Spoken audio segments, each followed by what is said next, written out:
এর আগের ভিডিওতে আমরা বাই এর প্র্যাকটিক্যাল 9টি ব্যবহার শিখেছিলাম। তো আজকের ভিডিওতে আমরা শিখব ফর এর ব্যবহার। তো এখানে দেখো ফর এর 8টি ব্যবহার দেয়া রয়েছে, যেগুলো বাস্তব জীবনে ইংরেজি কথা বলা বা ফ্রি হ্যান্ড লেখার ক্ষেত্রে সবসময় কাজে লাগে। তো আমরা একটু এগুলো দেখে নেই। যে দেখো, প্রথমে আমরা দেখতে পাচ্ছি যে এখানে রয়েছে for me, for 2 hours, for my father, for taka 500, for London, for Eid, for doing, for being. অর্থাৎ এখানে 8টি ব্যবহার রয়েছে। তো আমরা জানি কিন্তু যে ফর মানে হচ্ছে জন্য।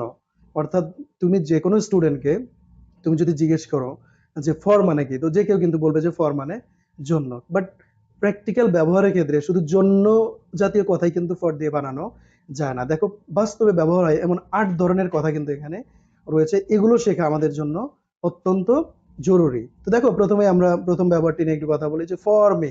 এটা কিন্তু আমরা সবাই জানি। এখানে ফর মানে হচ্ছে জন্য, যে আমার জন্য। তাহলে কি ফর মি। আমি কিন্তু এর আগে বলেছিলাম যে প্রিপজিশন শিখতে গেলে একটা ব্যবহার শিখে তোমাকে যেটা করতে হবে, অনুরূপ 10 থেকে 15টি নিজে থেকে আবার কি করতে হবে, তৈরি করতে হবে। তাহলে সেটা মনের মধ্যে তোমার গেঁথে যাবে, তোমাকে মুখস্থ করতে হবে না। এই যেমন ধরো, ফর মি মানে আমার জন্য। তাহলে আমার জন্য ফর মি, আমাদের জন্য ফর আস, তোমার জন্য ফর ইউ, তোমাদের জন্য ফর ইউ, হ্যাঁ, তাদের জন্য ফর দেম, তার জন্য ফর হিম, হ্যাঁ, মহিলাদের ক্ষেত্রে ফর হার, ইহার জন্য ফর ইট, হ্যাঁ, রাজুর জন্য ফর রাজু, মিনার জন্য ফর মিনা, লোকটার জন্য ফর দ্য ম্যান। মানে যার জন্যই হবে তার আগে ফর বসিয়ে দিলেই হচ্ছে। যেমন ধরো, আমার বাবার জন্য ফর মাই ফাদার, তাই না? যে আমার একাডেমির জন্য ফর মাই একাডেমি। তো যার জন্যই হোক তুমি ফর দিয়ে সেই কথাটা বানাতে পারবে। অর্থাৎ জন্য জাতীয় যত কথা তুমি ফর দিয়ে কি করতে পারবে, তৈরি করতে পারবে। এবার আসো, ফরের যে দ্বিতীয় ব্যবহারটা আমরা দেখতে পাচ্ছি যে ফর 2 আওয়ার্স। অর্থাৎ এখানে কিন্তু আর জন্য না, যে ফর 2 আওয়ার্স মানে 2 ঘন্টার জন্য। এটা কিন্তু এটা বোঝাচ্ছে না। এখানে ফর 2 আওয়ার্স মানে হচ্ছে 2 ঘন্টা ধরে। অর্থাৎ ধরে জাতীয় কথা তুমি ফর দিয়ে তৈরি করতে পারবে। যেমন ধরো, 2 ঘন্টা ধরে যদি ফর 2 আওয়ার্স হয়, তাহলে 5 ঘন্টা ধরে কি হবে, ফর 5 আওয়ার্স। হ্যাঁ, 10 ঘন্টা ধরে ফর 10 আওয়ার্স। মিনিটের ক্ষেত্রে যে 5 মিনিট ধরে ফর 5 মিনিটস, 10 মিনিট ধরে ফর 10 মিনিটস, যে 30 সেকেন্ড ধরে ফর 30 সেকেন্ডস। হ্যাঁ, এইভাবে করে সেকেন্ড, মিনিট, ঘন্টা সবই কিন্তু তুমি বলতে পারবে। যে দিন ধরে, যে 5 দিন ধরে, তাহলে ফর 5 ডেজ। এরপর হচ্ছে 6 মাস ধরে ফর 6 মান্থস। যে 7 সপ্তাহ ধরে ফর 7 উইকস। তাই না? তার মানে হচ্ছে তুমি এই যে ফর 2 আওয়ার্স, 2 ঘন্টা ধরে, ধরে জাতীয় কথা ফর দিয়ে বানানো যাবে। এটা তুমি শিখলে এবং এরপর কি করতে হবে, অনুরূপ যত কথা আছে 15-20টা তোমাকে তৈরি করতে হবে। এগুলো নিয়ে চিন্তা করতে হবে। তাহলে দেখো, আমরা এখনই ফরের 2টা ব্যবহার পেলাম। একটা হচ্ছে জন্য জাতীয় কথা ফর দিয়ে বানানো যায়, আর একটা হচ্ছে ধরে জাতীয় কথাও ফর দিয়ে বানানো যায়। এরপরে দেখো রয়েছে ফর মাই ফাদার। এখন এটা মনে হয় যে আমার বাবার জন্য। আসলে দেখো, এটা আমার বাবার জন্য না, এটা হচ্ছে আমার বাবার হয়ে। আমার বাবার হয়ে। এখন জন্য আর হয়ের মধ্যে কিন্তু একটা পার্থক্য রয়েছে। সেটা কি? যে জন্য হচ্ছে কারণ বোঝায়, রিজন। আর হয়ে হচ্ছে কারো পক্ষ হয়ে বোঝাচ্ছে। কিরকম?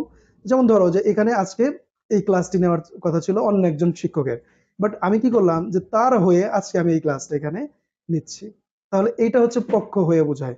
যেমন আমি আরেকটা উদাহরণ দিচ্ছি। ধরো, তোমার আব্বুকে কেউ দাওয়াত দিল। সেক্ষেত্রে কি হয়, যে তোমার আব্বু ব্যস্ত থাকার কারণে সে দাওয়াতে যাবে না। তো তুমি কি করলে, তোমার আব্বুর হয়ে ওই দাওয়াত খেতে গেলে। অর্থাৎ তোমার আব্বু কিন্তু ওখানে গিয়ে খাওয়া দাওয়া করতো, এখন সেটা তুমি করবে। এটাকেই বলা হচ্ছে পক্ষ হয়ে বোঝাচ্ছে। আশা করি আমি বোঝাতে পেরেছি। তাহলে দেখো, যে ফর মাই ফাদার মানে আমার বাবার হয়ে। তাহলে কেউ যদি আমার হয়ে কোথাও যায়, তাহলে ফর মি, তাই না? ফর মি, তোমার হয়ে ফর ইউ, তার হয়ে ফর হিম, তাদের হয়ে ফর দেম, তাই না? আমার স্কুলের হয়ে ফর মাই স্কুল, আমার গ্রামের হয়ে ফর মাই ভিলেজ। এভাবে কিন্তু তুমি কথা তৈরি করতে পারবে। তাহলে জন্য, ধরে এবং পক্ষ হয়ে 3 রকমের কথা কিন্তু আমরা ফর দিয়ে তৈরি করা শিখলাম। এবার দেখো, এখানে রয়েছে ফর টাকা 500, অর্থাৎ 500 টাকায়। খেয়াল করো, 500 টাকায় মানে কি? দেখো, মনে হতে পারে যে ফর টাকা 500 মানে 500 টাকার জন্য। আসলে কিন্তু এটার জন্য না, এটা হচ্ছে 500 টাকায়। ধরো, আমি এই পাঞ্জাবিটা যে 500 টাকায় কিনেছিলাম, তাহলে I bought this panjabi for taka 500। খেয়াল করো, 500 টাকায় আমি এই টি শার্টটা 500 টাকায় কিনেছিলাম। যে I bought this T shirt for taka 500। অর্থাৎ এই যে 500 টাকায় আমরা যে বিভিন্ন জিনিসপত্রের দাম বোঝাতে, যে 500 টাকা দিয়ে কিনছে, 1000 টাকা দিয়ে, 50,000 টাকা দিয়ে, এইটা কিন্তু উইথ বা অন্য কোনো প্রিপোজিশন না দিয়ে তুমি ফর দিয়ে বলতে পারো। যে ফর টাকা 500, ফর টাকা 50,000। অনেকে ভাবতে পারে যে টাকা কি অঙ্কের আগে দিতে হবে। এটা আগে পরে দিলে কোনো সমস্যা নাই। যে ফর 50,000 টাকা, ফর 500 টাকা, তাই না? এভাবে কিন্তু বলা যাবে। তাহলে দেখো, আমরা 4টা ব্যবহার শিখে ফেললাম। এবার আসো, দেখো এখানে রয়েছে যে ফর ঈদ মানে কি? ঈদের জন্য? না। আমরা তো বলছি যে জন্য বলতে কারণ বোঝায়, বাট ফর ঈদ হচ্ছে একটা উপলক্ষ। তো এখানে ফর মানে বোঝাবে উপলক্ষে। যেমন ফর ঈদ মানে হচ্ছে ঈদ উপলক্ষে। তাহলে ফর ঈদ উল ফিতর মানে ঈদ উল ফিতর উপলক্ষে। ফর ঈদ উল আজহা ঈদ উল আজহা উপলক্ষে, তাই না? তো ইংরেজিতে আবার ঈদ উল আজহাকে ঈদ উল আদহা এরকম বলে, আধা বলে, দেখো। তো ওটা ওদিকে আমরা না যাই। তাহলে এভাবে করে কিন্তু যে ফর পহেলা বৈশাখ, তাই না, পহেলা বৈশাখ উপলক্ষে, মানে যে কোনো দিবস, যে ফর ইন্ডিপেন্ডেন্স ডে, হ্যাঁ, ফর মাদার ল্যাঙ্গুয়েজ ডে, তো এভাবে যে কোনো দিবস বা উপলক্ষে বোঝাতে ফর ব্যবহার করা যাবে। তো ৫টি ব্যবহার আমরা শিখে ফেললাম ইতিমধ্যে। ফর এর দেখো ৬ নম্বর যে ব্যবহারটি রয়েছে সেটা হলো ফর লন্ডন। ফর লন্ডন মানে কি? লন্ডনের জন্য? না, এটা হচ্ছে লন্ডনগামী। কিরকম লন্ডনগামী? যেমন ধরো ফর লন্ডন মানে লন্ডনগামী, মানে একটা বিমান ধরো লন্ডনের উদ্দেশ্যে যাবে, এটাকেই বলা হচ্ছে ফর লন্ডন, অর্থাৎ this plane is for London, যে এই প্লেনটা হচ্ছে লন্ডনগামী বিমান। আমি যদি বাস দিয়ে উদাহরণ দিই, ধরো যেই বাসগুলো ঢাকা যায়, এটাকে বলে কি? যে ঢাকাগামী বাস। তাহলে this bus is for Dhaka, অর্থাৎ ফর ঢাকা মানে ঢাকাগামী। খেয়াল করেছো? ফর চিটাগং মানে চট্টগ্রাম গামী। আমি প্রশ্ন করতে পারি যে is this bus for Chittagong, যে এই বাসটা কি চট্টগ্রামগামী বাস? তখন ধরো কেউ উত্তর দিল যে no, this is not for Chittagong, this is for Dhaka, যে এটা ঢাকাগামী বাস। খেয়াল করেছো? তাহলে ফর দিয়ে কিন্তু গামী বোঝাচ্ছে, অভিমুখে, কোন অভিমুখে যাচ্ছে এটা বোঝাতেও ফর ব্যবহার করা হয়। এবার দেখো ফর কি? ফরের পরে ভার্বের সাথে আইএনজি দিয়েও কিন্তু ফর ডুইং এই কথাটা বানানো হয়েছে। যে কোনো ভার্বের সাথে তুমি আইএনজি দিতে পারো। যে ফর ডুইং মানে করার জন্য, ফর গোয়িং যাওয়ার জন্য, ফর ইটিং খাওয়ার জন্য, ফর প্লেয়িং খেলার জন্য, ফর রিডিং পড়ার জন্য, এরকম হাজার হাজার তুমি কিন্তু তৈরি করতে পারো। এরপর কি রয়েছে? For being. ফর ডুইং আর ফর বিং আমি কিন্তু বলেছি যে একই জিনিস। ফর ডুইং হচ্ছে করার জন্য, ফর বিং হচ্ছে হওয়ার জন্য। যেমন ফর বিং আ টিচার, একজন শিক্ষক হওয়ার জন্য। ফর বিং আ ডক্টর, একজন ডাক্তার হওয়ার জন্য। এখানে নাউন বা অ্যাডজেক্টিভ দুটাই ব্যবহার করা যায়। যেমন ফর বিং সাকসেসফুল, সফল হওয়ার জন্য। ফর বিং অনেস্ট, সৎ হওয়ার জন্য। তাহলে দেখো, এতদিন আমরা কি করতাম? প্রিপজিশন ফর মানে শুধু জন্য শিখতাম, বাট আজকে আমরা প্র্যাকটিক্যালি কিন্তু দেখলাম যে ফর দিয়ে ৮ রকমের কথা বানানো যায়। এগুলো শুধু স্পোকেন ইংলিশ না, ফ্রি হ্যান্ড রাইটিং এও কিন্তু তুমি ব্যবহার করতে পারবে।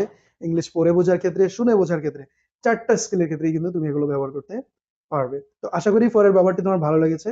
তো তুমি যদি আরো প্রিপোজিশনের ব্যবহার চাও, তবে অবশ্যই চ্যানেলটি সাবস্ক্রাইব করে রাখো। কেননা এর পরের ভিডিওতে আমরা বিফোর এবং আফটার এই দুটি নিয়ে আবার এই দুটি প্রিপোজিশনের উপর আবার ভিডিও তৈরি করে এখানে আপলোড করব। যদি তোমরা সে দুটো ভিডিও পেতে চাও, তবে অবশ্যই চ্যানেলটি সাবস্ক্রাইব করো, এবং আমাদের যে বেল আইকন রয়েছে, অর্থাৎ নোটিফিকেশন বাটনসটাও তোমরা কিন্তু টার্ন অন করে দিতে পারো। তাহলে ভিডিও আপলোড হওয়ার সাথে সাথে তোমরা নোটিফিকেশন পেয়ে যাবে। তো এতক্ষণ যারা ভিডিওটি দেখেছো সবাইকে ধন্যবাদ। আর শীঘ্রই নতুন আরো একটি লেসন নিয়ে সবার সামনে হাজির হব। ততক্ষণ সবাই ভালো থাকবে, সুস্থ থাকবে। আল্লাহ হাফেজ।